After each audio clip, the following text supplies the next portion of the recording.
മകരവിളക്കിനും പൊന്നമ്പലമേട്ടിലും മകരജ്യോതി ദർശനത്തിനും ശബരിമല സന്നിധാനം ഒരുങ്ങി.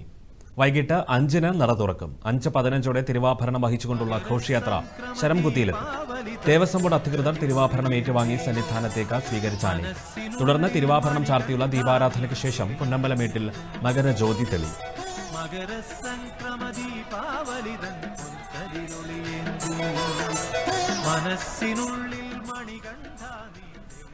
സന്നിധാനത്ത് നിന്നും ശ്രീകുമാർ തത്സമയം ചേരുന്നു. ശ്രീകുമാർ, എന്താണ് ഏറ്റവും പുതിയ മകരവിളക്ക് വിശേഷങ്ങൾ?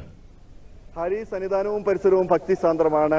ശബരീശ മന്ത്രങ്ങളാൽ എല്ലാ ഒരുക്കങ്ങളും പൂർത്തിയായി കഴിഞ്ഞിരിക്കുകയാണ്. മകരവിളക്ക് ദർശനത്തിനായിട്ടുള്ള സർക്കാരും അതുപോലെ തന്നെ ദേവസ്വം ബോർഡും വിവിധ വകുപ്പുകളിലുമുള്ള ഒരു സംയോജിപ്പിച്ച് കൂട്ടായ പ്രവർത്തനത്തിലൂടെ ഏതാണ്ട് പരാതിരഹിത ഒരു തീർത്ഥാടന കാലം ലക്ഷ്യമിട്ടുകൊണ്ടുള്ള പ്രവർത്തനങ്ങളാണ് നടത്തിക്കൊണ്ടിരിക്കുന്നത്. ഇന്ന് രാവിലെ ഹരിവരാസന പുരസ്കാര ചടങ്ങിൽ മന്ത്രി കെ രാധാകൃഷ്ണൻ പറയുകയുണ്ടായി, പരിമിതികൾക്കുള്ളിൽ നിന്നുകൊണ്ട് തന്നെയാണ് ഈ തീർത്ഥാടന കാലം തീർത്ഥാടകർക്ക് വേണ്ട സൗകര്യങ്ങൾ ഉറപ്പിച്ചത്.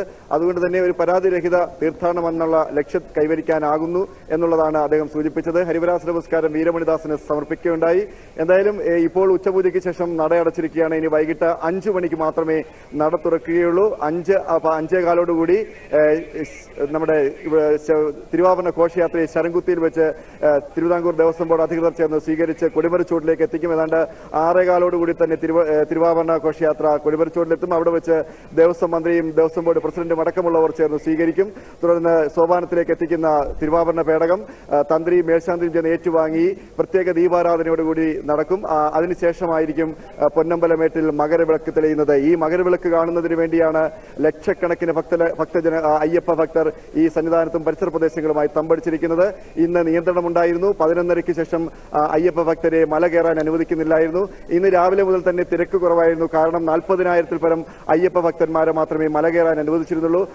നല്ല നിയന്ത്രണമായിരുന്നു. അതുകൊണ്ട് തന്നെ ശരിക്കും സാധാരണ പോലെ തന്നെ ഓടി വന്ന് കയറാവുന്ന, സാവധാനം വന്ന് കയറാവുന്ന രീതിയിലുള്ള യാതൊരു തിടുക്കവുമില്ലാത്ത രീതിയിൽ 18 പടി കയറാനുള്ള സംവിധാനമായിരുന്നു. നമുക്ക് ദൃശ്യങ്ങളൊക്കെ നേരത്തെ റിപ്പോർട്ട് ചെയ്ത പോലൊക്കെ തന്നെ ആ ഒരു സാഹചര്യമായിരുന്നു. ഇപ്പോൾ നമുക്ക് കാണാൻ സാധിക്കും, സന്നിധാനവും പരിസരവും ശുചീകരിക്കുന്ന പ്രവർത്തനമാണ് നടക്കുന്നത്.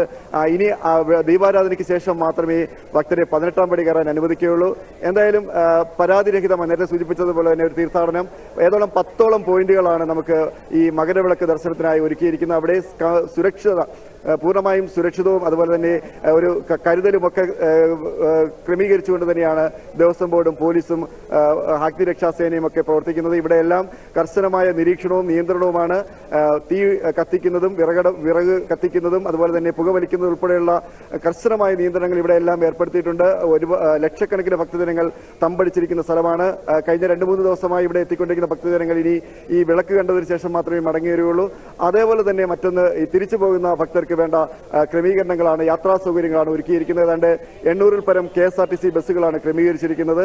അതുകൊണ്ട് തന്നെ സുഗമമായ ദർശനവും സുരക്ഷിതമായ യാത്രയും ഒരുക്കിക്കൊണ്ട് തന്നെയാണ് ഇതിന്റെ അധികാരികൾ എല്ലാ ക്രമീകരണങ്ങളും ഏർപ്പെടുത്തിയിരിക്കുന്നത്.